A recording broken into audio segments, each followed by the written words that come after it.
Shalom. Shalom. Shalom juga Bapak Ibu yang ada di rumah, siapkan hatimu, mari kita mau memuji Tuhan, kita sembah Dia. Kami bersyukur Tuhan karena Tuhan baik. Tuhan masih memelihara hidup kami ada sampai saat ini semua karena kebaikan Tuhan. Apapun situasi kondisi yang kami hadapi saat ini, kami tetap bersyukur kepada Tuhan. Karena kami yakin dan percaya Tuhan Yesus baik. Tuhan Yesus tidak pernah membiarkan kami. Kami tahu masa depan kami, masa depan yang penuh harapan. Amin, amin. Terima kasih Tuhan Yesus, terima kasih Bapa. Haleluya. Haleluya Yesus. Haleluya. Haleluya.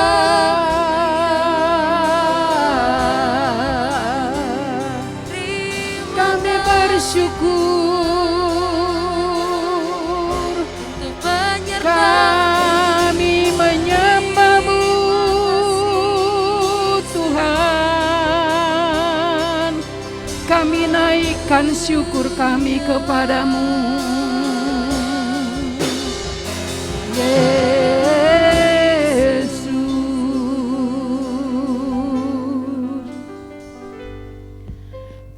Haleluya Yesus.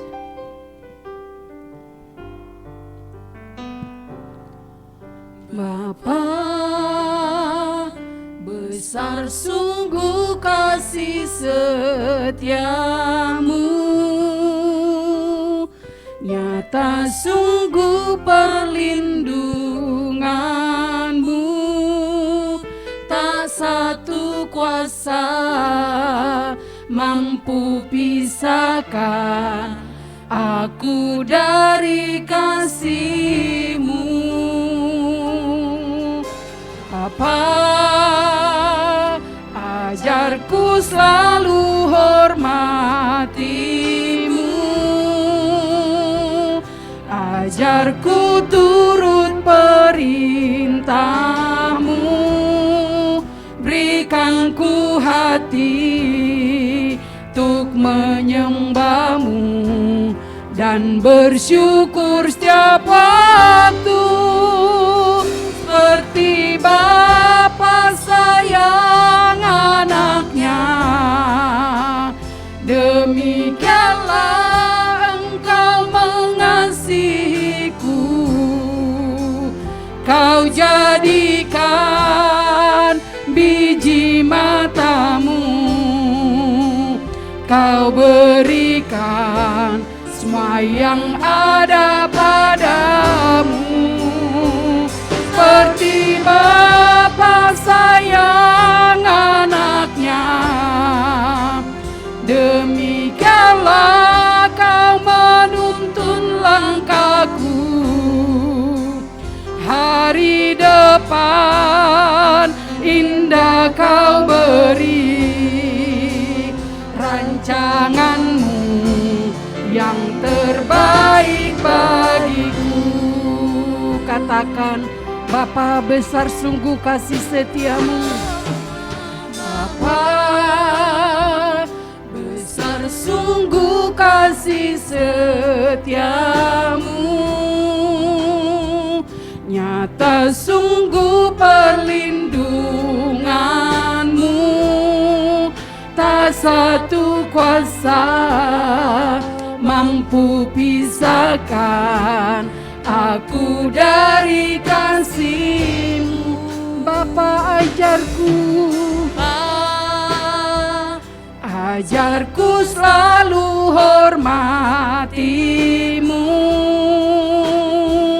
ajarku turut perintah-Mu, berikan ku hati untuk menyembah-Mu dan bersyukur setiap waktu, seperti Bapa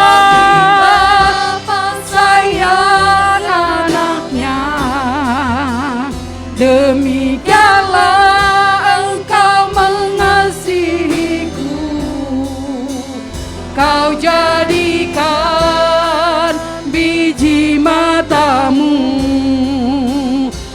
Kau berikan semua yang ada padamu, seperti Bapa sayang anaknya, demikianlah menuntun langkahku.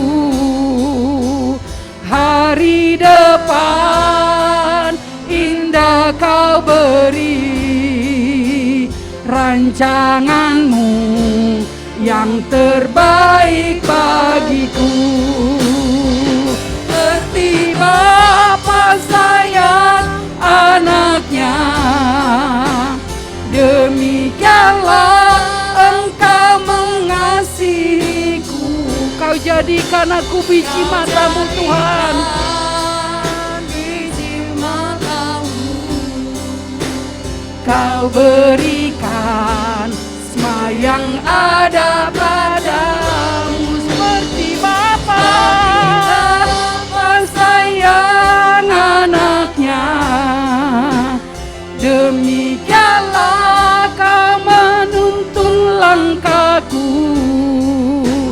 Hari depan indah Kau beri, rancanganmu yang terbaik bagiku. Seperti Bapa, seperti Bapa sayang anaknya, demikianlah Kau mengasihiku.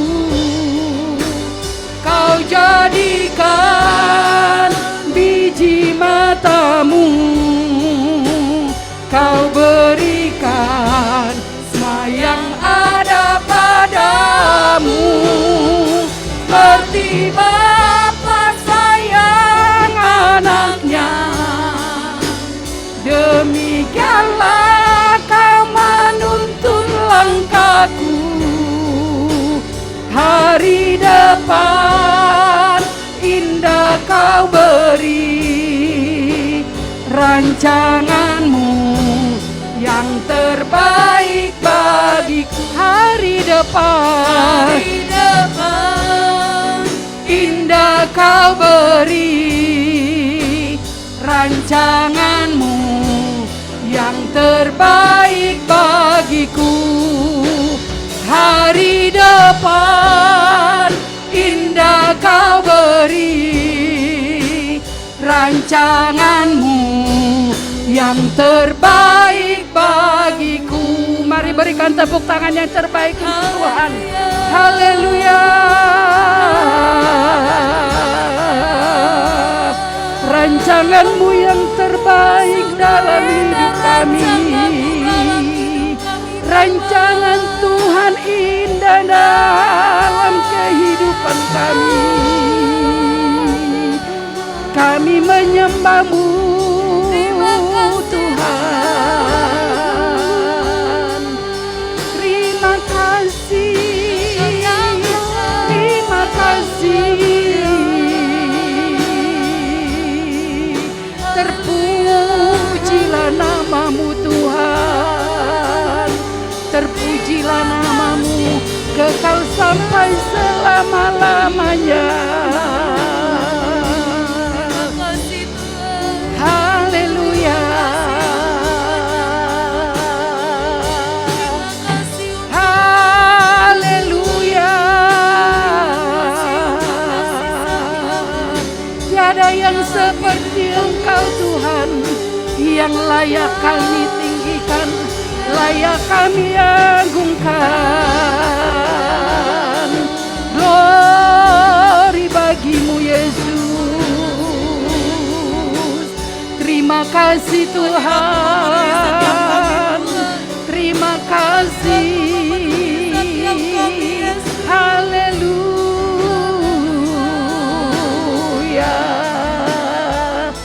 haleluya.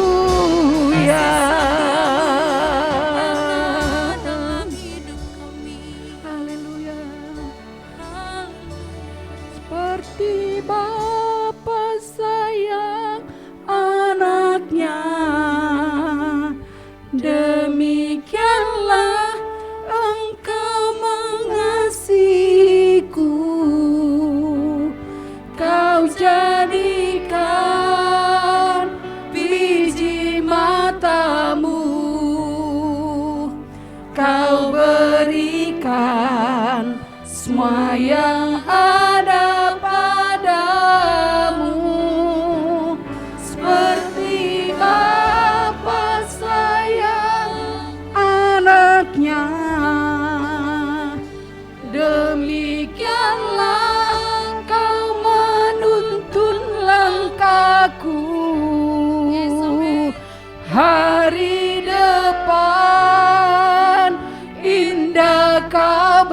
beri rancangan-Mu yang terbaik bagiku.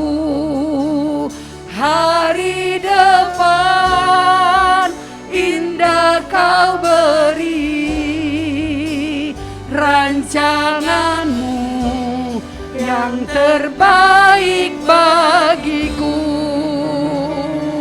Haleluya, haleluya, haleluya. Kami tahu Tuhan, rancangan Tuhan yang terbaik Engkau berikan kepada kami. Bahkan rancangan Tuhan yang terbaik untuk negeri kami Indonesia. Diberkatilah Indonesia dari Sabang sampai Merauke. Nyatakan kuasa-Mu, nyatakan berkat-Mu Tuhan bagi bangsa ini. Kami sangat yakin dan percaya pemulihan demi pemulihan Tuhan akan berikan kepada bangsa ini Tuhan. Tuhan memberkati pemimpin kami mulai dari pemerintahan pusat sampai pemerintahan daerah ya Tuhan. Tuhan pakai Tuhan para pemimpin kami ini menjadi pemimpin yang jujur, pemimpin yang adil ya Bapa, membawa rakyat Indonesia semakin hari semakin ke arah yang baik ya Bapa. Tuhan memberkati negeri ini ya Tuhan. Nyatakan kuasa-Mu, nyatakan Tuhan berkat-Mu bagi negeri kami ini ya Bapa. Kami bersyukur Tuhan hidup di negeri kami di Indonesia ya Tuhan. Tanah yang subur, tanah yang Tuhan berkati ya Bapa. Terima kasih Tuhan untuk berkat Tuhan yang tidak pernah berkesudahan untuk negeri kami ini ya Bapa. Terima kasih Yesusku, terima kasih. Kami berdoa juga Tuhan buat gereja-gereja Tuhan yang saat ini beribadah ya Bapa. Tuhan memberkati ya Bapa. Tuhan memberkati para gembala sidang, para pendeta ya Tuhan dimanapun mereka melayani. Baik yang ada di kota, di dusun, di gunung, bahkan di lembah sekalipun. Tuhan pakai mereka ya Bapa. Pakai mereka supaya semakin hari semakin banyak memenangkan jiwa untuk kemuliaan Tuhan. Kami rindu banyak yang haus akan Engkau ya Tuhan. Untuk itu pakai setiap gereja-gereja Tuhan. Pakai setiap kami ya Tuhan. Supaya kami boleh menuai jiwa-jiwa. Tuhan memberkati gereja kami, Gereja Betel Indonesia ya Bapa. Tuhan memberkati ketua BPH kami, BPD yang ada di seluruh Indonesia. Tuhan memberkati. Tuhan memberkati gereja kami, Gereja Betel Indonesia, GBI Petamburan. Tuhan memberkati. Begitu juga gereja kami yang ada di tempat ini. Tuhan juga memberkati semakin hari ya Tuhan. Nyatakan kasih-Mu di gereja kami ini ya Tuhan. Tuhan pakai kami Tuhan. Tuhan pakai umat-Mu, jemaat-Mu, keluarga-keluarga di tempat ini ya Tuhan. Supaya kami boleh menjadi saksi-Mu, menjadi alat-Mu, menjadi suratan yang terbuka dimanapun kami berada. Baik di lingkungan pekerjaan kami, baik di tempat tinggal kami ya Tuhan. Tuhan pakai kami ya Tuhan. Berikan kepada kami keberanian untuk memberitakan Injil kepada mereka ya Bapa. Supaya mereka juga mengenal kasih Kristus ya Bapa. Terima kasih Tuhan Yesus. Terima kasih Bapa. Berkati Tuhan setiap jemaat-Mu, apapun yang dikerjakan jemaat-Mu saat ini, Tuhan buat berhasil. Tuhan memberkati anak-anak kami mulai dari sekolah minggu, teens, youth ya Bapa. Kami berdoa Tuhan buat anak-anak kami, biar Tuhan yang menjagai, melindungi, menjauhkan mereka dari hal-hal yang tidak berkenan di hadapan-Mu ya Tuhan. Tuhan pagari mereka ya Bapa, supaya mereka juga boleh menjadi saksi, menjadi alat bagi teman-teman mereka. Terima kasih Tuhan Yesus, terima kasih. Kami memberkati ibadah kami ini Tuhan. Nyatakan kuasa-Mu, nyatakan mujizat-Mu ya Bapa. Semakin hari Tuhan ibadah-ibadah yang kami adakan, ibadah-ibadah yang berkenan di hadapan-Mu Tuhan. Tuhan juga memberkati gembala sidang kami Ibu Jenny ya Bapa.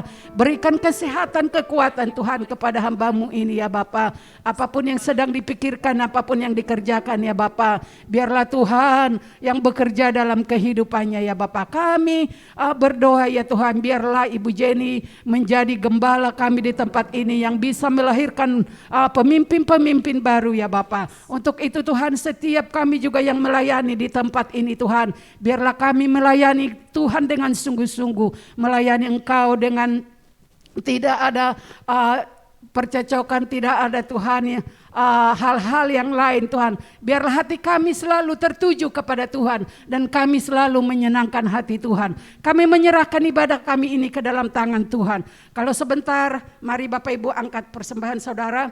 Begitu juga yang ada di rumah, siapkan persembahan saudara, boleh ditransfer. Terima kasih Tuhan Yesus. Kami juga mau memberikan persembahan kepadamu Tuhan. Tuhan memberkati jemaat-Mu ya Tuhan. Biarlah Tuhan semakin hari kami boleh memberikan yang terbaik kepadamu Tuhan. Kami tahu persembahan yang kami berikan ini boleh berkenan di hadapan-Mu Tuhan. Kami mau memberikan dengan sukacita hanya di dalam nama Yesus. Haleluya. Amin. Yesus kita ajaib. Yesus kita luar biasa. Haleluya.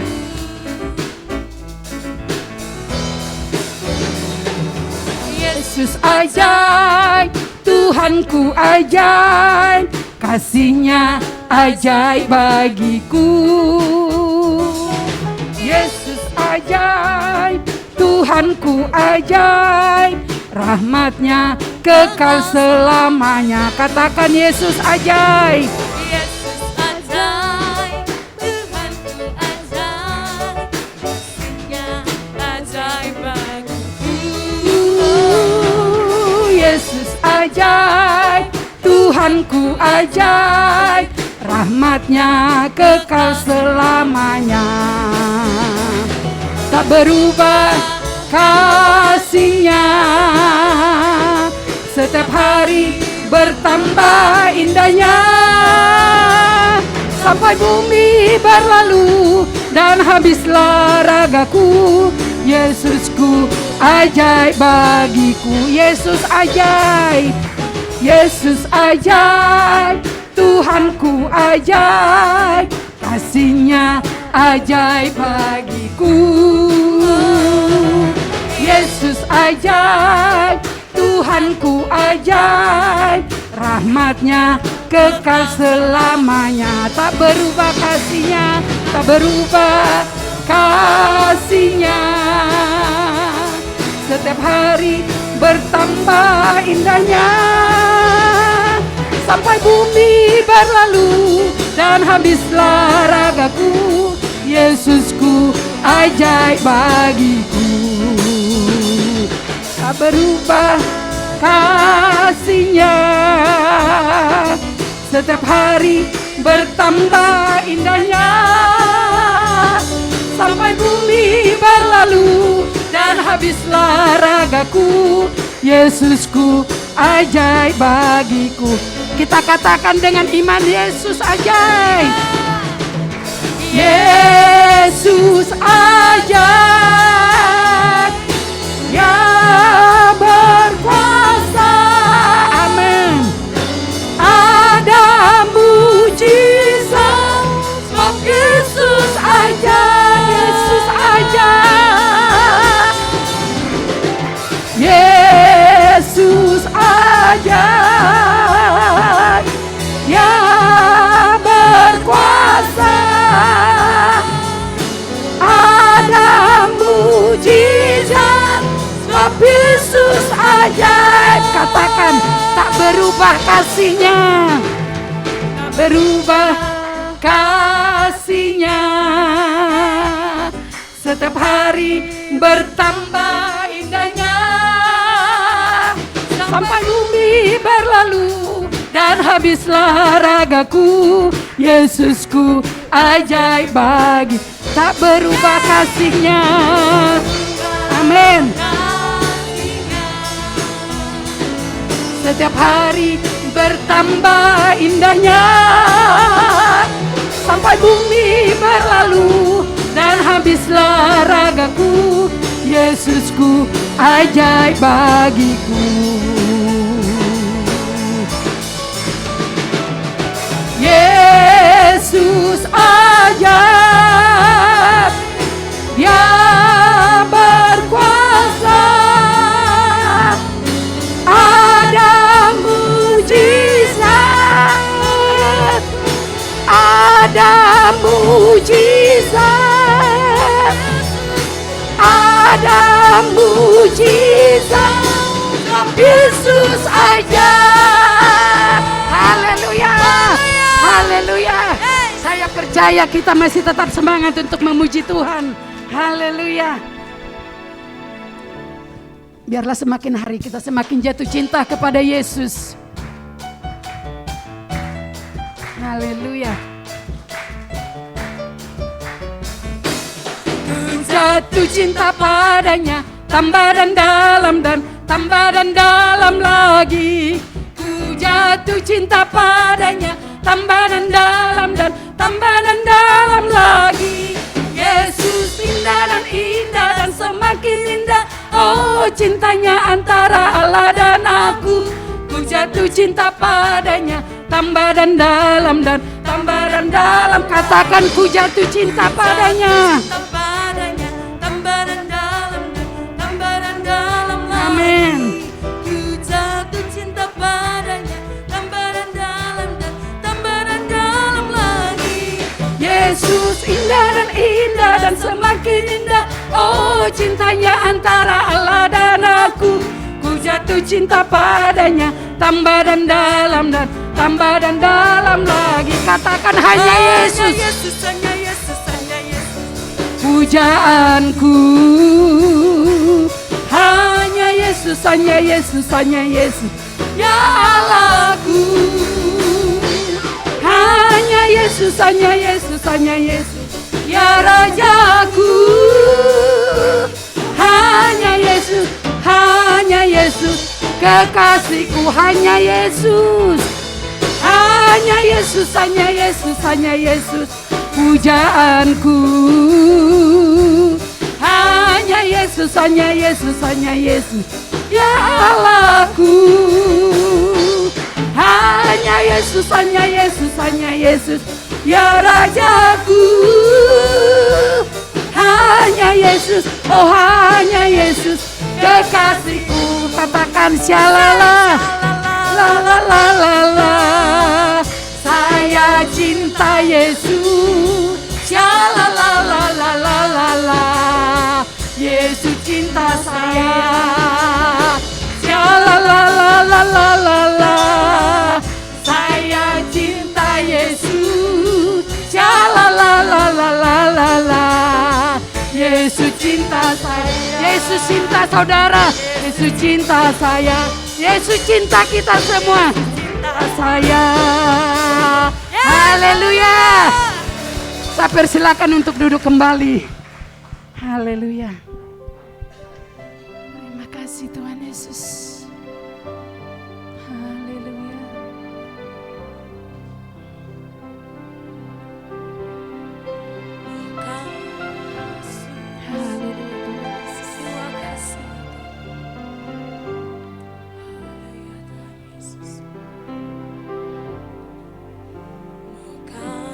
Jadi roti yang terpecah bagiku.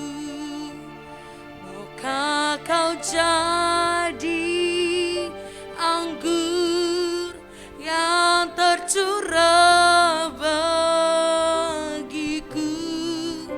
Maukah kau jadi saksi yang memberitakan Injilku, melayani. Mari jemaat Tuhan sama-sama kita angkat pujian. Aku mau jadi roti. Aku mau jadi roti yang terpecah bagimu. Aku mau jadi anggur yang tercurah bagimu. Aku mau jadi saksi yang memberitakan Injilmu, melayani, mengasihi, lebih sungguh melayani, melayani,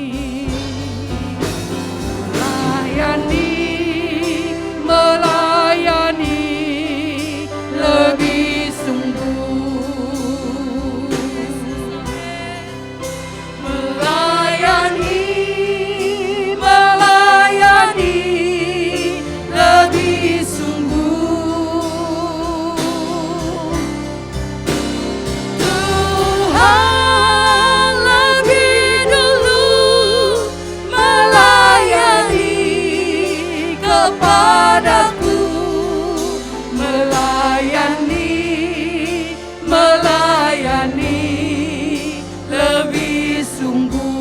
mengasihi, mengasihi,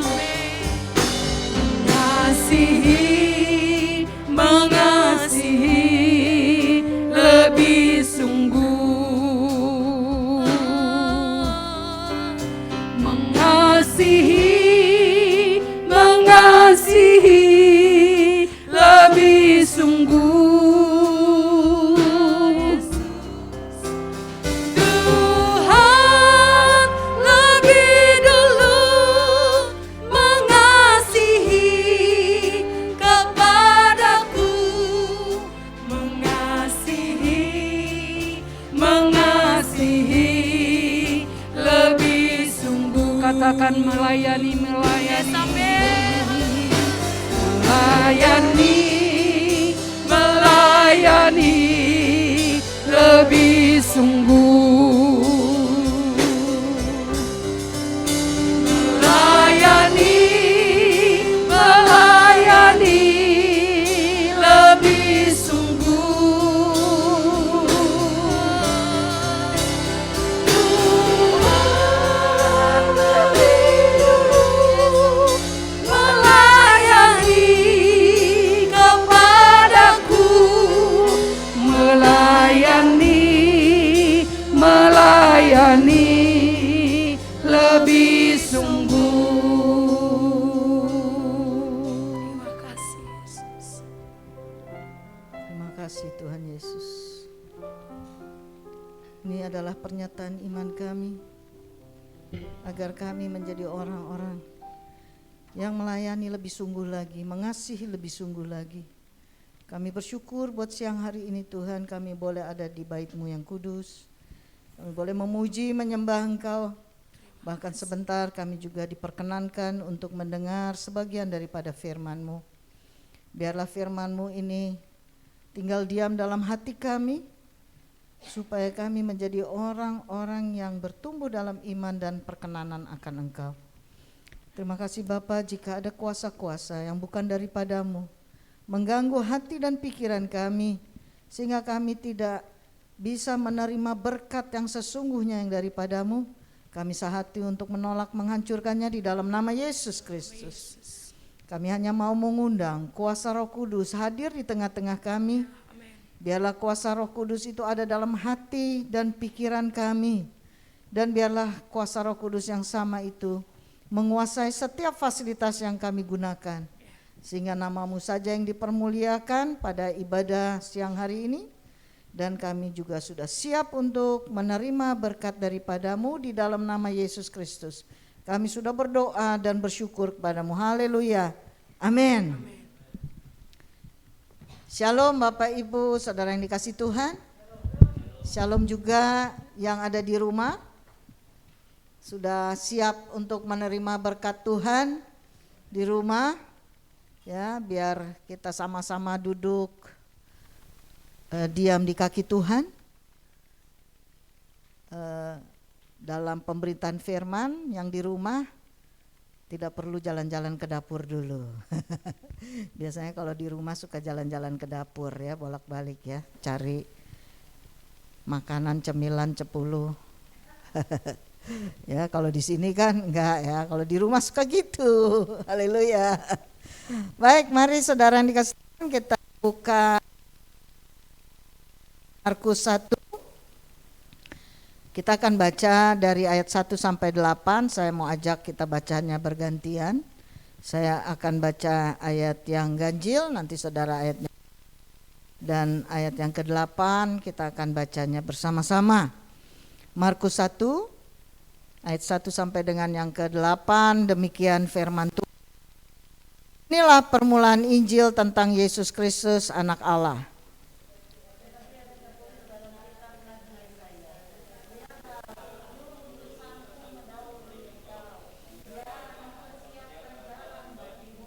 Ada suara orang yang berseru-seru di padang gurun.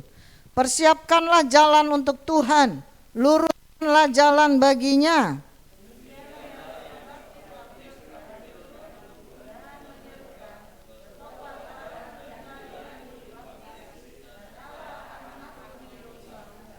Lalu datanglah kepadanya orang-orang dari seluruh daerah Yudea, dan semua penduduk Yerusalem, dan sambil mengaku dosanya mereka dibaptis di sungai Yordan.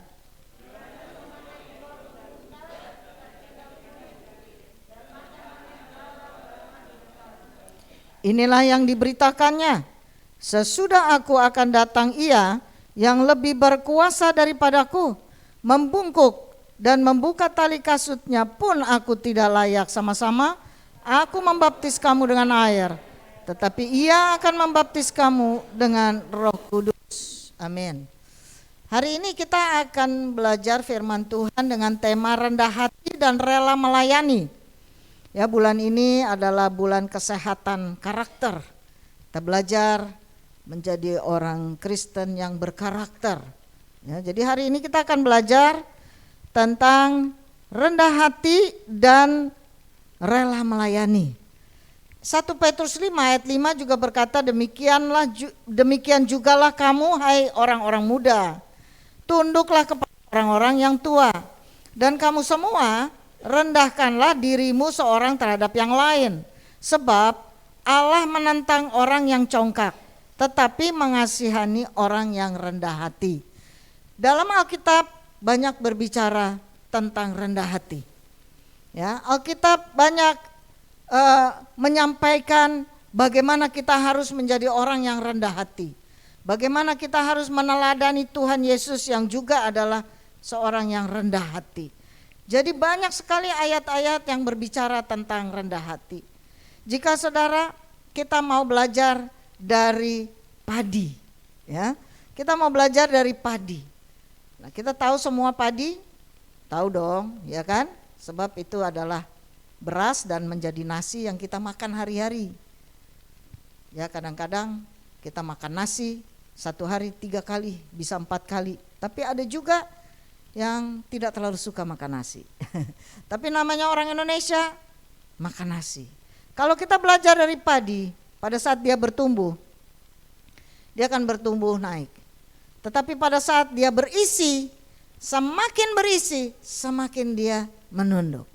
Nah, jadi kita sebagai orang percaya, memang kita harus belajar dari padi. Semakin kita berisi, semakin iman kita itu berisi, semakin kita itu dikuasai oleh Roh Kudus di dalam hidup kita, maka kita semakin menjadi orang yang rendah hati. Tapi katanya gini, kalau kita merasa jadi orang yang sudah jadi orang yang rendah hati nih, itu juga bagian dari tidak rendah hati, katanya gitu ya. Jadi kita mau belajar tentang rendah hati. Ya, ciri-ciri rendah hati itu bagaimana? Ciri-ciri orang yang rendah hati, ya, tidak memandang rendah orang lain, karena orang lain ternyata juga punya kelebihan. Nah, seringkali kita merasa wah kita lebih nih, ya, kita lebih pintar nih dari dia. Apa dia tuh nggak ada apa-apanya, kita lebih pintar, ya. Atau mungkin kita merasa lebih kaya, wah dia nggak ada apa-apanya, ya, kita lebih kaya. Nah, padahal kita itu melihat orang lain, walaupun mungkin statusnya lebih rendah, atau mungkin kedudukannya lebih rendah, atau mungkin dia tidak sebanding sama diri kita, tetapi yang pasti adalah orang itu punya kelebihan. Amin. Semua orang punya kelebihan dan kekurangan. Itu sebabnya kita mesti belajar untuk memandang orang lain itu, karena pasti dia juga punya kelebihan yang mungkin aja kita tidak miliki. Ya. Kemudian ciri berikutnya adalah tidak angkuh, tidak sombong. Ya, jadi orang itu kalau punya kelebihan yang berkelebihan, apa tuh kelebihan yang berkelebihan, kecenderungannya tuh sombong. Ya, kecenderungannya tuh angkuh. Ya mungkin kita bisa temuin di lingkungan kita di mana kita berada. Ya, mungkin kita jumpain di tempat kerja kita, bisa saja.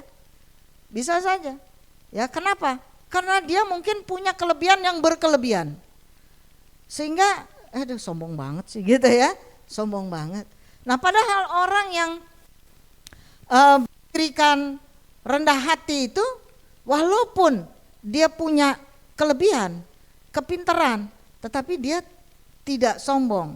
Ya, sikapnya lebih tenang. Ya, sikapnya lebih tenang, sikapnya sederhana. Ya, dia lebih mengakui kelebihan orang lain dibanding kelebihannya dia. Orang yang rendah hati itu sikap perbuatannya itu dia lebih mengangkat orang lain dibanding dengan mengangkat dirinya, walaupun sebenarnya dirinya layak diangkat.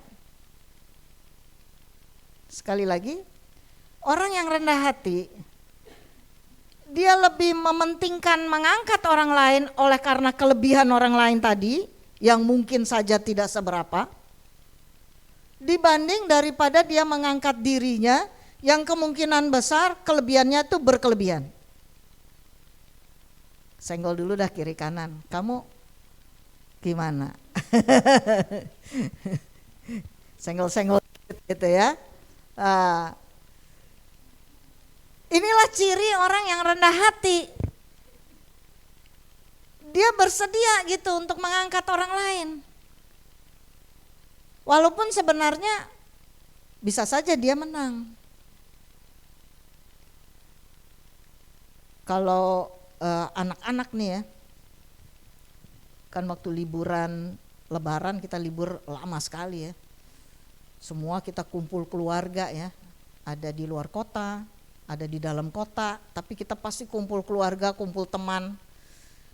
Nah waktu itu saya juga kumpul keluarga besar banget. Anak-anak main game, anak-anak juga banyak banget. Nah tapi ternyata di dalam game itu ada yang kalah, ada yang menang, benar ya? Ya dong, namanya game. Ada yang kalah, ada yang benar. Nah ternyata dari situ kita bisa lihat tuh, siapa anak yang tidak bisa menerima kekalahannya. Wah dia bisa marah ya, bisa nangis, bisa ngambek. Tapi karena masih kecil, masih ada waktu untuk kita didik, ya kan? Nah jadi saya bilang sama ponakan satu ini, kalah menang sama, kita sedang bersenang-senang, ya. Ada permainan, ada yang kalah, ada yang menang. Nah masih kecil bisa kita didik, tetapi bagaimana dengan saudara dan saya yang udah usia begini nih, masih bisa nggak kita dididik? Oh bisa bu, tapi 2 hari aja, hari ketiga kumat lagi. Ya, dan kalau kita dikasih tahu, kita ngambek. Ya, kita dikasih saran, kita marah. Kenapa? Karena kita udah tua, cepat tersinggung. Iya kan? Semakin tua, semakin cepat tersinggung, Pak Epi. Iya. Sensitif. Harus penekanannya tuh ya, Bu Desi, sensitif. Semakin kita tua tuh semakin sensitif. Ya, semakin disenggol apa? Langsung nggak ada apa-apa padahal gitu. Ya, nah ini sikap-sikap yang kita ini perlu belajar, saudara. Susah nggak? Gampang? Susah. Semakin tua semakin susah. Ya, jadi semakin kita itu berusia senior, semakin senior, semakin kita tidak bisa diberitahu sesuatu, tidak bisa dikasih saran, tidak bisa bahan diskusikan, nggak bisa tuh. Kenapa? Karena kita belum memiliki hati yang rendah. Ya, hati kita belum bisa dibentuk, masih keras. Nah rendah hati itu kan bicara tentang mudah dibentuk. Ya kalau ada situasi, ada apa, mudah dibentuk. Ya Bu Gembala pernah bilang tuh, di gereja ini yang paling sering ditegur dan dimarahin tuh saya. Iya jangan ketawa, betul itu. Ya. Tapi bagaimana penerimaan? Bagaimana respon kita? Mau kita lebih baik apa enggak? Ya, nah sekarang katanya masanya orang muda. Ini orang muda lagi di apa tuh ya? Tatar. Ya, lagi dibentuk. Ini orang muda juga susah Pak Epi. Jangan bilang orang tua yang susah, tersinggung kita. Orang muda juga lebih susah, ya kan? Karena apa? Dia merasa kuat. Orang muda ini secara fisik dia merasa lebih kuat. Apalagi kalau udah sarjana, udah sarjana nih, udah wisuda. Terus apa? Ya kan? Ya udah begitu aja katanya gitu. Nggak gampang saudara, nggak gampang. Ya, untuk menjadi seorang yang rendah hati itu nggak gampang. Saya akuin. Tetapi kalau kita semua buka hati, kita ditegur untuk kebaikan, kita terima aja. Oh iya ya, aku harus lebih baik ya. Ya kan? Aku benar juga nih, kalau aku berubah, aku kan menjadi lebih baik, bukan ditegur untuk tidak baik. Ya kan?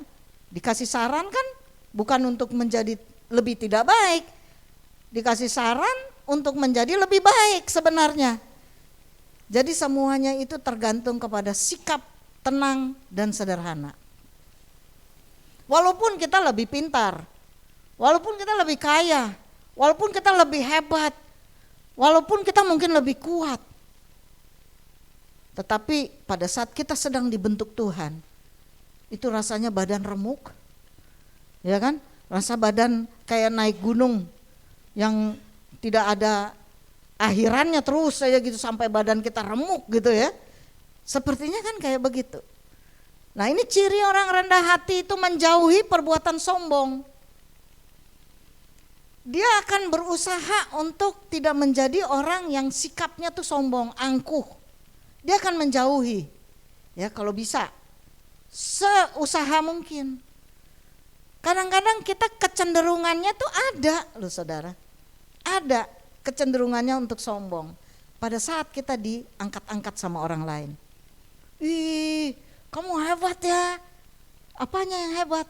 Iya, kemarin tuh produksinya gila, Pak Danang. Waduh, top. Menjadi salesman top bulan April.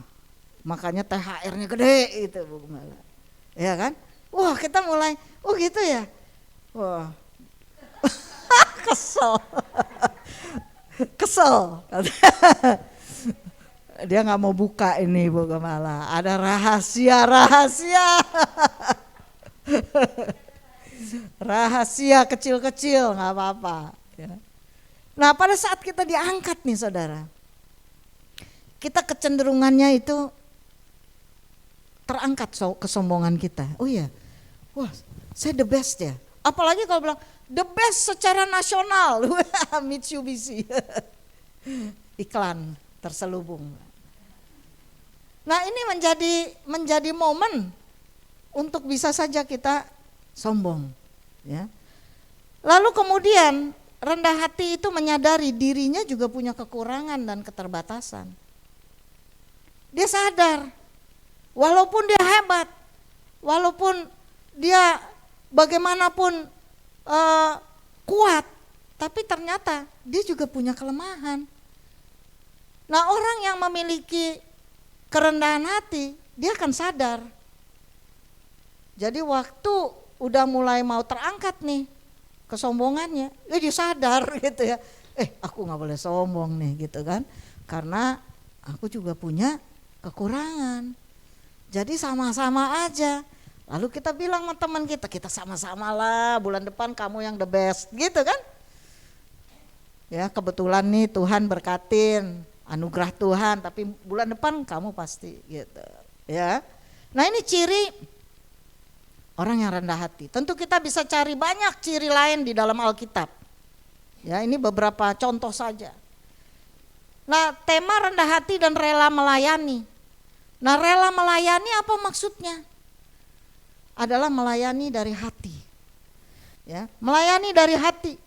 Berapa banyak orang melayani karena terpaksa, karena disuruh, karena dipaksa, karena kan gak enak sama tetangga ya. Kita kalau orang Kristen suka ditanya, gereja mana Mbak, ya, Pak, Bu, gitu kan. Nomor satu pertanyaannya begitu orang Kristen ya, iya gereja mana? Oh gerejanya sana, gitu ya. Oh gereja sana ya, terlibat pelayanan apa? Pertanyaannya kan selalu begitu ya, seringnya begitu ya. Apalagi kalau kita di kantoran tuh, suka begitu. Nah habis gitu, oh enggak, saya jemaat biasa. Maksudnya apa jemaat biasa? Enggak pelayanan. Nah ini harus dipikirkan tuh ya kalau tidak terlibat pelayanan. Nah tetapi yang terlibat pelayanan, oh ya aku pelayanan ini.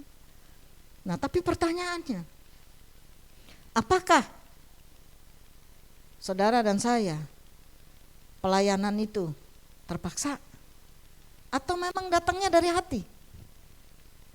Kalau datangnya dari hati nih, apa yang kita layanin, diberi tugas kek atau tidak diberi tugas kek, kita senang-senang aja, kita sukacita aja. Nah pelayanan tuh kan gak harus di mimbar, gak semua pelayanan di mimbar. Seringkali tuh pendoa syafaat sering gak dilihat. Pelayanannya apa Bu? Oh saya pendoa syafaat. Oh kayak gitu ya. Kayaknya dipandang gak ada apa-apanya ya gitu ya. Padahal itu juga penting saudara. Itu juga penting, itu bagian juga. Oh saya terima sambut jemaat kalau ibadah. Oh cuman gitu aja. Ya cuman gitu aja gitu ya. Padahal itu kan juga bagian. Karena Tuhan tidak pernah mendeskripsikan pelayanan ini nilainya 10. Kalau yang sambut jemaat di pintu gereja nilainya 3. Enggak pernah, enggak ada. Nilainya sama, upahnya sama. Upahnya berapa? 1 dinar doang. Sama. Enggak ada rugi, enggak ada untung. Nah, jadi kalau saya deskripsikan tentang rela melayani, ada beberapa hal yang bisa saya sharingkan kepada Bapak Ibu Saudara. Apa sih ya? Saya deskripsikan ada beberapa, yaitu pertama kegiatan membantu orang lain. Orang membantu orang lain itu gak gampang. Gak gampang. Dia lihat-lihat dulu, dia perlu bantuan apa ya. Kalau susah saya mundur ya. Tapi orang yang rela melayani, dia apa saja ya, dia akan memberikan dirinya untuk menolong. Dia akan apa yang bisa saya bantu, semaksimal saya bisa saya akan bantu. Dia akan rela ya, dia memberikan dirinya untuk menolong. Dia akan siap ya, dia siap. Seseorang itu butuh ditolong, sepanjang dia mampu untuk menolong, dia akan menolong, mengurus sampai selesai. Nah ini rela melayani itu berbicara tentang all out, dari hati, bukan karena dipaksa. Ada orang yang dipaksa, ya udah deh, karena dia pimpinan saya, karena dia bos, kalau saya menolak nanti saya kena surat peringatan, gitu kan. Tetapi yang namanya rela melayani itu benar-benar datangnya dari hati, karena dia mau, gak perlu disuruh. Termasuk kita dalam pelayanan di gereja pun gak perlu disuruh. Kita melayani aja. Kita udah tahu ya, Tuhan Yesus datang ke dunia untuk menolong manusia yang berdosa. Siapa yang manusia yang berdosa? Semua manusia berdosa. Alkitab mencatat itu. Ya, bahwa semua manusia sudah berdosa. Nah, Tuhan Yesus datang ke dunia ini untuk menolong saudara dan saya. Supaya pada saat dia hadir di dunia, dan bagi setiap yang percaya kepadanya, dia akan menerima keselamatan. Yesus datang itu hatinya buat manusia. Dia datang untuk menolong manusia. Dia bahkan memberi nyawanya untuk menolong manusia. Hebat itu. Nah, tadi bacaan kita adalah bacaan tentang Yohanes Pembaptis. Ya, Yohanes Pembaptis semua kita orang Kristen tahu siapakah dia. Yohanes Pembaptis ini orang yang cukup dikenal. Ya, dia adalah seorang guru. Dia seorang guru. Ya, yang mana dia itu kita baca dalam Alkitab membuka jalan buat datangnya Tuhan Yesus. Di ayat 7 dikatakan, sesudah aku akan datang Ia yang lebih berkuasa daripadaku. Dia buka jalan. Dan dia berkata, membungkuk dan membuka tali kasutnya pun aku tidak layak. Ini hebat banget ini Yohanes Pembaptis. Jadi dia buka jalan buat Yesus datang. Nah pada zaman itu saudara, ya kalau kita baca kalimat ini, membungkuk dan membuka tali kasutnya pun aku tidak layak. Kalau di zaman sekarang nih, kalimat ini nggak ada artinya. Maksudnya apa ya? Nggak ada esensi kejiwaannya, nggak ada. Tapi yang zaman waktu itu, ya orang yang membuka tali kasut dari tuannya itu adalah seorang budak yang duduk di depan pintu rumah tuannya. Kerjaannya itu cuma kalau tuannya pulang, ya dia akan membuka tali kasut. Kalau zaman dulu belum ada sepatu bot, ya adanya kasut yang pakai tali-tali. Ya sekarang udah musim lagi tuh ya sepatu yang pakai tali-tali itu, sepatu perempuan. Nah dulu itu pakai tali. Nah budaknya itu tugasnya adalah buka talinya dan membersihkan kaki tuannya, supaya pada saat tuannya masuk ke rumah kakinya bersih. Nah tugas itu adalah tugas yang paling hina di saat itu, yang paling hina. Kadang-kadang kalau tuannya lagi marah dan tidak berkenan, si budaknya ini ditendang, ya ditendang. Karena budak itu dianggap orang yang tak berguna. Tugasnya adalah tugas yang paling hina. Nah, Yohanes Pembaptis dikatakan datang itu dia lebih berkuasa, membungkuk, aku membuka tali kasutnya dia, aku juga tidak layak. Artinya dia lebih hina daripada budak yang cuci kaki tuannya. Waduh, ini hebat sekali nih. Jadi kita harus belajar dari Yohanes Pembaptis ini.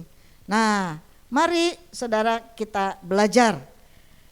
Beberapa hal kita belajar dari hidupnya Yohanes Pembaptis ini yang boleh kita teladanin. Apa yang dia lakukan? Ya, ada 3 hal yang akan kita bahas pada hari ini, yaitu yang pertama, hidupnya berfokus kepada Kristus. Ayat 4 tadi kita sudah, demikianlah Yohanes Pembaptis tampil di padang gurun dan menyerukan, bertobatlah dan berilah dirimu dibaptis dan Allah akan mengampuni dosamu. Hidupnya dia itu hanya berfokus kepada Kristus. Dia hari-harinya hanya jalan dan dia punya pikiran dan kerjaannya tuh hanya fokusnya kepada Kristus. Dan dia di sini dicatat dia jalan di padang gurun. Bayangkan hari-harinya cuma menyerukan, bertobat ya, bertobat. Ya, beri dirimu dibaptis ya. Nggak ada kerjaan lain selain itu. Fokusnya hanya pada Kristus. Dia tidak meninggikan dirinya sendiri. Dan memang kita ketahui bahwa banyak yang dibaptis oleh dia. Dia tidak berusaha untuk mendapatkan sesuatu bagi dirinya sendiri, enggak. Tapi dia cuma katakan bahwa bertobat, bertobat. Nah, saya mau ajak kita baca dari Yohanes 3. Saya akan bacakan buat saudara. Yohanes 3 ayat 26 sampai 30. Saya akan bacakan buat saudara. Lalu mereka datang kepada Yohanes. Mereka itu adalah orang-orang yang sedang berada di lingkungan di mana Yohanes Pembaptis itu berada tadi, yang dia berseru-seru, ya. Dia datang kepada Yohanes dan berkata kepadanya, Rabi. Rabi itu apa? Guru ya. Guru ya, Rabi. Orang yang bersama dengan engkau di seberang sungai Yordan, dan yang tentang dia engkau telah memberi kesaksian, dia membaptis juga. Dan semua orang pergi kepadanya. Siapa orang ini yang dimaksud? Lalu kata Yohanes begini, tidak ada seorang pun yang datang mengambil sesuatu bagi dirinya kalau tidak dikaruniakan kepadanya dari sorga. Kamu sendiri dapat memberi kesaksian bahwa aku telah berkata, aku bukan Mesias, tetapi aku diutus untuk mendahuluinya. Jadi orang-orang ini bertanya-tanya, kenapa? Karena Yohanes Pembaptis ini udah top. Sudah dikenal oleh masyarakat sekitar karena dia sudah berseru-seru, setiap hari berseru-seru. Dan sudah banyak orang yang dibaptis oleh Yohanes Pembaptis. Sudah banyak. Jadi orang di situ udah kenal dia. Saya kasih contoh begini aja. Jika kita ini bekerja di satu perusahaan, di kantor lah istilahnya. Kita sudah kerja di situ puluhan tahun. Ya mungkin 10 tahun, 20 tahun, 30 tahun. Dan kita sudah istilahnya naik pangkat, sudah ada posisi tertentu dan sebagainya. Sudah dikenal oleh teman-teman seluruh kantor. Sudah dikenal oleh atasan-atasan kita semua, oleh pemilik. Udah, tiba-tiba ada orang baru datang. Orang baru datang, lah kok orang baru ini malah mendapatkan perhatian dari pemilik kantor. Coba kita introspeksi, kita visualisasikan kondisi itu. Apa yang akan kita pikirkan? Lah, orang ini orang baru, dia baru datang. Kok dia udah disanjung? Kok dia udah mendapatkan nilai-nilai positif dari bos-bos? Kok dia udah sangat disanjung sama pemilik perusahaan? Ini saya udah 30 tahun nih di sini. Kok dia yang istilahnya diangkat? Ini kondisi Yohanes Pembaptis. Waktu masyarakat sekitarnya bilang itu ada orang tuh. Kan yang engkau saksikan tuh. Sekarang orang-orang pada datang ke dia tuh. Kira-kira begitu tuh kondisi keadaan waktu itu, ya. Nah, tetapi karena fokus hidup Yohanes Pembaptis ini fokusnya hanya kepada Kristus, maka dia bilang,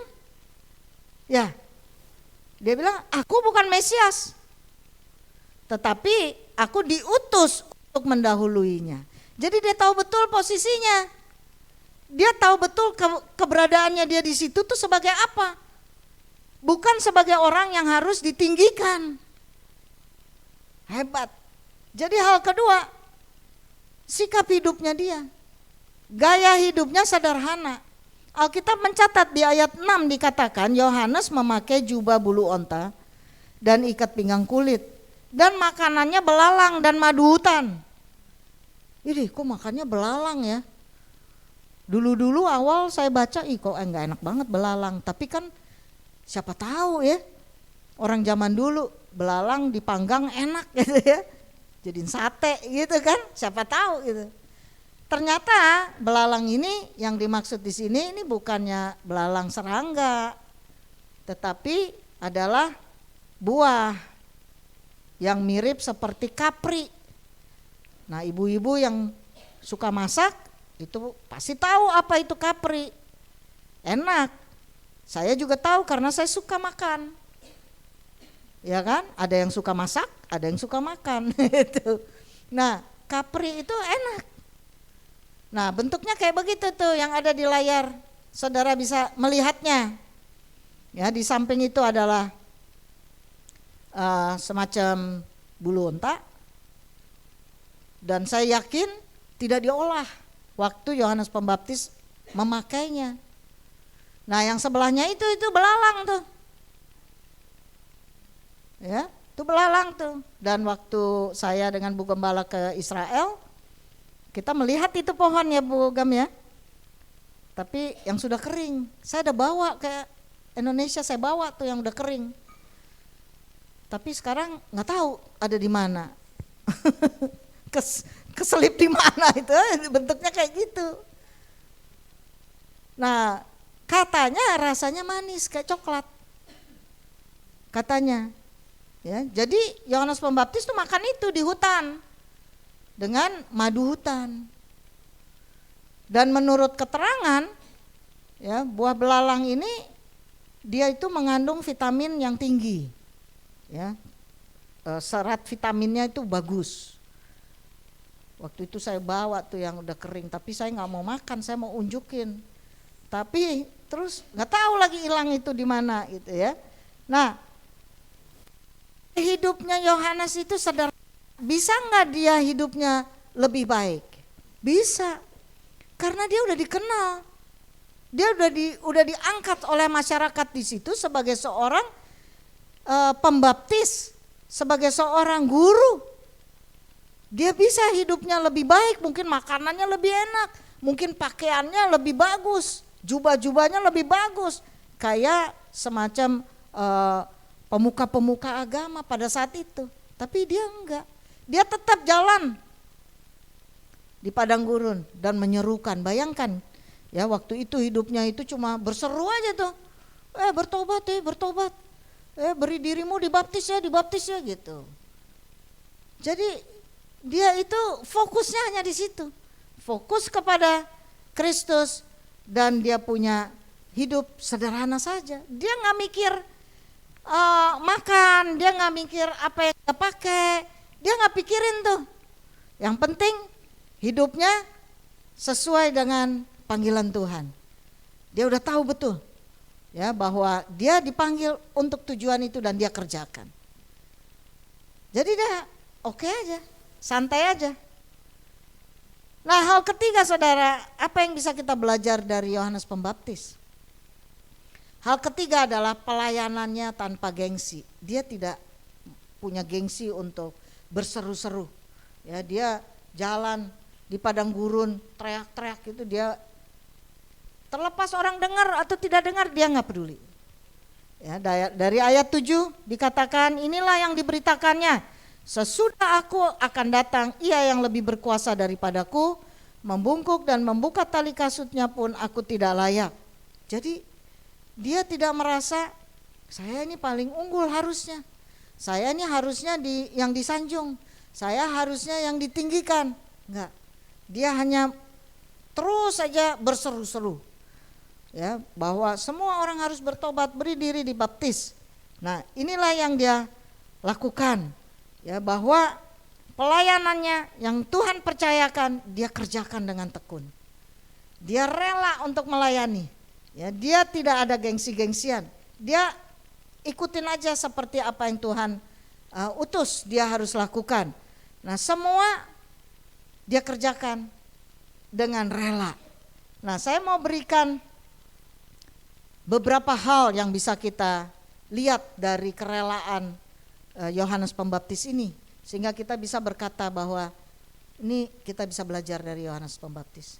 Dia orang yang rendah hati dan dia rela melayani walaupun dia tidak disanjung, walaupun dia tidak mendapat kemuliaan dari masyarakat setempat, tidak didapatinya, tetapi dia terus kerjakan. Dia terus lakukan apa yang dia tahu sebagai panggilannya. Nah, kita bisa baca dalam Lukas 1, nanti saudara bisa baca ya, Lukas 1 di ayat 15, Yohanes hidup berjalan dengan penuh Roh Kudus sejak dalam kandungan. Nah, ini kita bisa belajar. Kok bisa ya Yohanes Pembaptis ini orangnya kayak begitu? Karena memang dia sudah hidup penuh dengan Roh Kudus. Jadi hidupnya itu sudah diatur, diarahkan, dituntun oleh Roh Kudus bahkan sejak dari kandungan. Dan dia taat, dia nurut aja. Ya, berapa banyak dari kita kadang-kadang kalau yang nggak enak itu kita suka abaikan. Walaupun kadang-kadang Roh Kudus ngomong tuh sama kita ya. Kan sering kali tuh kita dalam doa mungkin Roh Kudus suruh apa gitu, tapi karena rasanya kok nggak enak ya, kita abaikan. Tetapi Yohanes Pembaptis tidak. Dia berjalan karena Roh Kudus sudah ada dalam hidupnya. Dia jalan menurut arahannya Roh Kudus ya. Dan berikutnya kita bisa baca bahwa Yohanes Pembaptis ini melayani dengan semangat dan dengan kekuatan Nabi Elia. Artinya apa? Dia tetap semangat aja, hidupnya susah. Ya, hidupnya susah, nggak ada nasi, gimana tuh Pak Epi? Ya, dia makan belalang itu, belalang ya gitu. Nah, tapi dia semangat aja gitu, semangat aja, jalanin aja pelayanannya. Tetapi karena dia hidup penuh dengan kuasa Roh Kudus, maka dia kuat aja. Dia kuat aja. Kekuatan dari Tuhan yang ada dalam hidupnya. Lalu kemudian saudara bisa baca di dalam ayat 80, Yohanes itu mempersiapkan dirinya di padang gurun itu, persiapannya itu lama. Kurang lebih 30 tahun. Ya, kalau kita kembali kepada tafsiran, dia mempersiapkan dirinya itu untuk bisa menjalankan panggilannya, membuka jalan buat Tuhan Yesus datang 30 tahun. Ngapain dia 30 tahun? Dia bersekutu dengan Tuhan. Fokus pikirannya hanya kepada Kristus. Dia tidak melakukan hal-hal lain yang bukan panggilannya. Fokusnya, persiapannya, itu sebabnya kita kalau di dalam pelayanan pun harus persiapan. Nggak bisa kita tiba-tiba, misalnya kita di jadwal, nih contoh aja nih, jadwal WL, tanpa persiapan kan nggak mungkin walaupun kita jago nyanyi. Ya, saya selalu bilang WL singer itu bukan sekedar bisa nyanyi. Mungkin kalau sekedar bisa nyanyi mah semua orang juga bisa, belajar bisa. Tetapi adalah satu urapan yang harus keluar dari diri kita, bahwa waktu kita worship, waktu kita menyembah dalam pujian penyembahan kita, itu penuh urapan. Jadi itu pun harus ada persiapan. Jadi kalau kita menganggap doa kita seminggu sekali itu cuman ece-ece, salah besar. Hanya seminggu sekali aja 1 jam kita susah hati. Bagaimana Yohanes ini 30 tahun dia mempersiapkan dirinya bersama dengan Tuhan, bersekutu terus-menerus, fokusnya kepada Kristus untuk hanya bisa berjalan di padang gurun. Aku mah nggak pakai doa juga bisa jalan di padang gurun mah. Ya kan, yang penting sepatunya enak gitu kan. Benar gak? Coba senggol dulu kiri kanan sepatu kamu, enak gak jalan? Tapi enggak, itu bukan tujuannya. Tujuannya adalah dia tuh ada tugas khusus. Tugas khususnya ini harus benar-benar dipersiapkan dengan baik. Kalau tidak, maka urapannya tuh gak ada. Itu sebabnya waktu dia berseru-seru, bertobat, beri diri dibaptis, bertobat. Banyak gak yang ikut? Banyak saudara. Amin. Dan Yohanes itu dia mempersiapkan dirinya bersama dengan Tuhan. Terus dia bersekutu, terus dia berdoa. Dia minta kekuatan. Dia minta kekuatan dari Tuhan secara khusus. Ya, Yohanes berani menyampaikan firman Tuhan kepada siapapun. Dia nggak peduli. Dia berseru-seru aja, teriak-teriak aja. Nah, kalau kita visualisasikan di zaman waktu itu, saudara, bayangkan, ya sehari-harian dia cuman ngomongnya itu aja. Bertobat, sambil jalan bertobat. Beri diri dibaptis supaya dosamu diampuni Tuhan. Beri dirimu. Waduh, capek nggak? Capek pasti ya. Pastinya capek, tapi dia tetap semangat. Dia punya kekuatan ilahi. Itu sebabnya Yohanes Pembaptis ini menjadi orang yang dikenal di masyarakat setempat waktu itu. Dia paham betul panggilannya. Panggilannya adalah mempersiapkan jalan Injil Kristus diberitakan. Dia tidak melenceng ke kiri ke kanan. Dia tahu betul apa yang harus dia kerjakan. Nah, hari ini kita belajar. Biarlah kita terus berusaha dan terus belajar menjadi orang yang rendah hati, supaya kita melayani dengan hati. Amin. Mari kita bangkit berdiri, kita datang kepada Tuhan.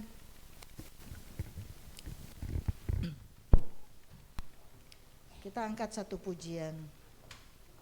Maukah kau jadi roti yang terpecah bagiku? Ini adalah pertanyaan buat saudara dan saya pada saat ini. Hari ini kita sudah mendengar kebenaran firman Tuhan. Dan saat ini Tuhan Yesus berkata kepada saudara dan saya, maukah kau jadi roti yang terpecah bagiku? Haleluya. Maka kau jadi roti yang terpecah bagiku. Maka kau jadi anggur yang tercurah bagiku. Maka kau jadi saksi yang memberitakan Injilku, melayani lebih sungguh. Mari kita semua jawab, aku mau jadi. Haleluya. Aku mau jadi roti yang terpecah bagimu. Aku mau jadi anggur yang tercurah bagimu. Aku mau jadi saksi yang memberitakan Injilmu, melayani, mengasihi lebih sungguh. Sekali lagi, mari kita menerima panggilan Tuhan. Jadi roti yang terpecah bagiku. Maukah kau jadi anggur yang tercurah bagiku? Dengan kerendahan hati Tuhan Maukah kau jadi saksi yang memberitakan Injilku, melayani lebih sungguh. Apa jawaban saudara saat ini? Mari dengan sungguh-sungguh kita mau katakan, Aku mau jadi roti yang terpecah bagimu. Aku mau jadi anggur yang tercurah bagimu. apa jawaban saudara? Aku mau jadi saksi yang memberitakan Injilmu, melayani, mengasihi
Mari saudara kita taruh tangan kanan kita di dada. Kita mau responi firman Tuhan pada siang hari ini. Kita mau belajar dari Yohanes Pembaptis yang begitu bersemangat, berintegritas, memahami, mengerti panggilannya, dan dia melakukannya dengan sungguh-sungguh. Nah saat ini mungkin panggilan kita tidak sedahsyat Yohanes Pembaptis. Mungkin panggilan kita tidak sehebat orang-orang lain. Tetapi yang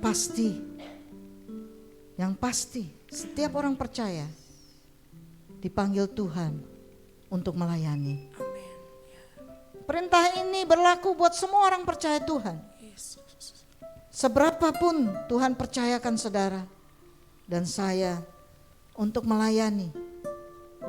Seberapa kecil pun atau seberapa besar pun, sebuah kepercayaan yang Tuhan berikan, dia pasti memberikan kekuatan dan karunia supaya kita mampukan yang pada akhirnya Tuhan Yesus ditinggikan dan pada akhirnya perkenanan Tuhan akan diri kita dan Tuhan disenangkan oleh perbuatan kita. Haleluya. Terima kasih Bapa untuk firman-Mu yang mengingatkan kami bahwa setiap kami harus memiliki kehidupan yang rendah hati supaya pelayanan kami berkenan kepadamu. Dan berikanlah kami Tuhan hati yang bersyukur waktu kami melayani Engkau. Kami sungguh rela dan siap untuk melakukan apa yang Engkau mau kami kerjakan. Terima kasih Tuhan. Terima kasih untuk segala kebaikan. Terima kasih untuk penyertaan-Mu yang sempurna dalam hidup kami. Kami mau bawa pulang firman-Mu ini supaya kami dimampukan untuk menjadi pelaku-pelaku firman Tuhan. Terima kasih Bapa, di dalam nama Yesus Kristus kami sudah berdoa dan bersyukur kepadamu. Haleluya.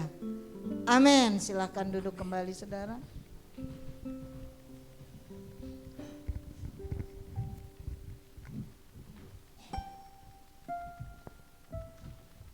Puji Tuhan, saudara diberkati oleh firman Tuhan. Memang kerendahan hati ini sulit. Kita sulit untuk mengukur apakah kita rendah hati atau tidak. Begitu kita sadar bahwa kita rendah hati, kita sudah sombong. Iya toh, begitu kita sadar saya sudah rendah hati, itu kita sudah sombong, itu namanya. Jadi orang lain yang bisa melihat dan Tuhan yang tahu. Tetapi rendah hati ditandai oleh sikap yang terus menerus minta pimpinan Tuhan. Menyadari bahwa kita tidak mampu jalan sendiri. Tiap hari kita bisa berdoa, tiap hari kita bisa minta, bimbinglah daku, ya Yesus. Karena kita menyadari tanpa Yesus kita tidak bisa jalan sendiri. Nah saudara, tadi ada hal yang menarik, bahwa Yohanes dipersiapkan selama berapa tahun? 30 tahun sebelum dia siap masuk ke publik, gitu kan, siap masuk ke masyarakat. Nah saudara, saya berharap kita semua ikut dalam komsel. Minggu ini setiap komsel harus mulai, saya minta. Dan di komsel saudara dilatih. Nanti kita mendapat laporan dari ketua-ketua komsel. Wah, si ini sudah siap kelihatannya untuk jadi singer. Si ini kelihatannya siap sudah jadi untuk jadi WL. Boleh dimasukkan. Nah, itu kita mau dapat laporannya dari komsel, ya. Jadi komsel-komsel siap. Tugaskanlah anggota-anggota saudara untuk mulai terbiasa mimpin doa, mimpin pujian, mimpin sharing, ya itu Ya, di Komsel kita harus berlatih seperti Yohanes Pembaptis. Dia berlatih dulu, mempersiapkan diri dulu di padang gurun selama 30 tahun. Itu luar biasa. Ya, luar biasa. Jadi itu pun kerendahan hati untuk kita belajar, untuk kita dibina, ya. Baru kita bisa lebih baik lagi dalam melayani. Puji Tuhan. Saudara, mulai hari ini saudara-saudara bisa menyetor iuran diakonia kedukaan kepada saudara Esther. Ya, jadi mulai hari ini kita sudah membuka, saudara bisa membayar iuran kedukaan kepada saudari Esther. Ya, nanti ada peraturan baru bagi peserta baru. Bagi peserta baru ada peraturan baru.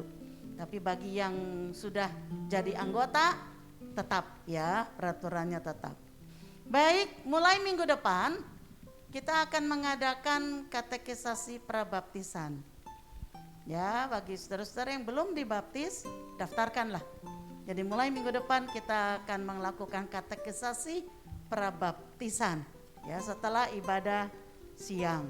Selama mungkin gak sampai 1 jam, ya, gak sampai 1 jam katekisasinya.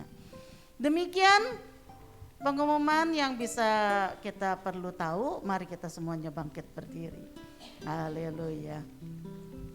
Katakan dulu kepada kiri kanannya, Tuhan memberkati saudara. Tuhan memberkati saudara. Haleluya. Tuhan memberkati saudara. Haleluya. Haleluya, kami memuji kebesaran-Mu.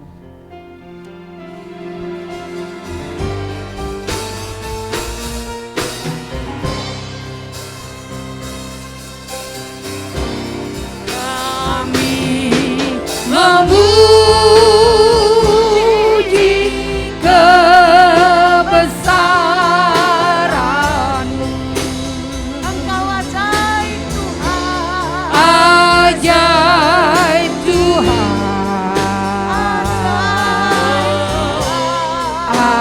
Ajaib Tuhan. Kami memuji kebesaran-Mu.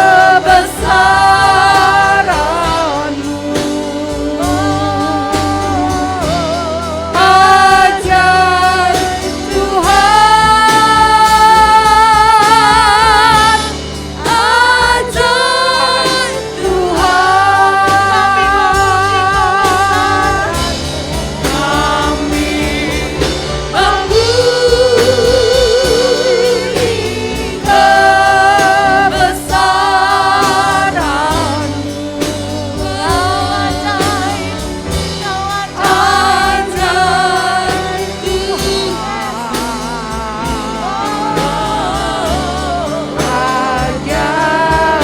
Tuhan. Kami memuji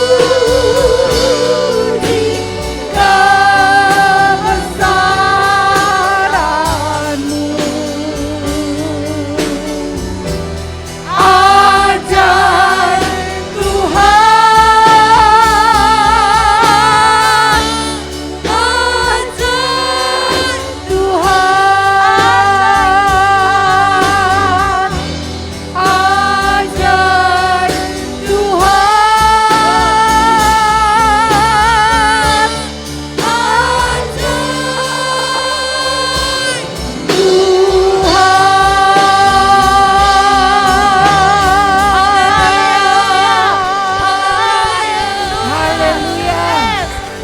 Engkau layak dipuji.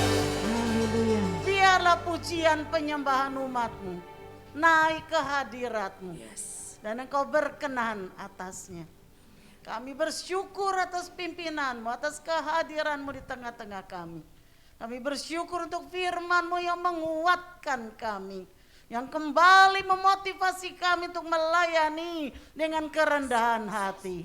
Terima kasih ya Bapak. Roh Kudus memperlengkapi setiap kami. Tuhan, saat ini kami berdoa buat saudara-saudara kami yang kurang sehat, yang saat ini mengalami gangguan dalam kesehatannya. Tuhan jamah, Tuhan jamah Ibu Cingyok Tuhan, di dalam kesembuhan, dalam pemulihannya. Tuhan Engkau jamah tubuhnya yang sakit, di dalam nama Yesus kesembuhan terjadi atasnya. Dia boleh kembali Tuhan beraktivitas dengan normal, dengan kesehatan yang Tuhan berikan kepadanya.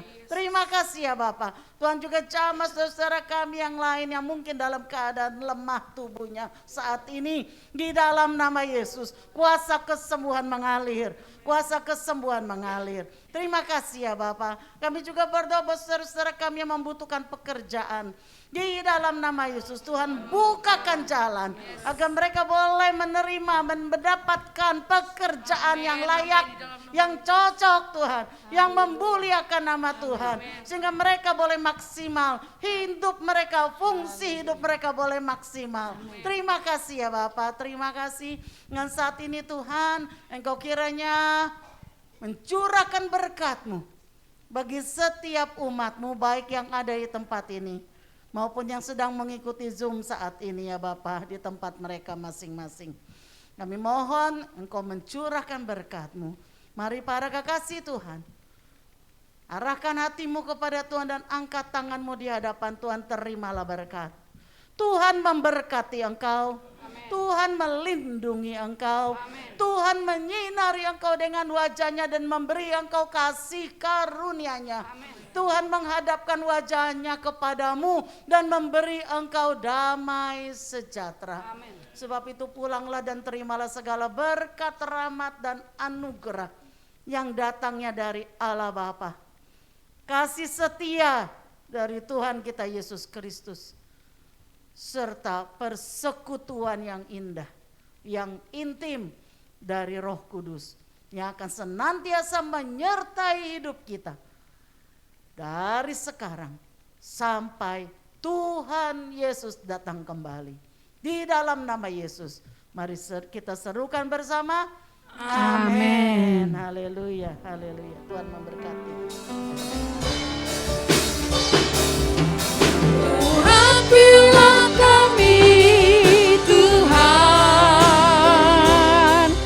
menjalankan visi dan misi-Mu, menjadi gereja yang sehat, kuat dan bertumbuh, hidup menjadi jemaat yang berkenan kepada Allah, menjadi jemaat yang berfungsi sebagai garam dan terang dunia. Pakai kami Tuhan, GBI Gading Serpong, untuk menggenapi rencana-Mu, untuk menggenapi rencana-Mu, untuk menggenapi rencana-Mu.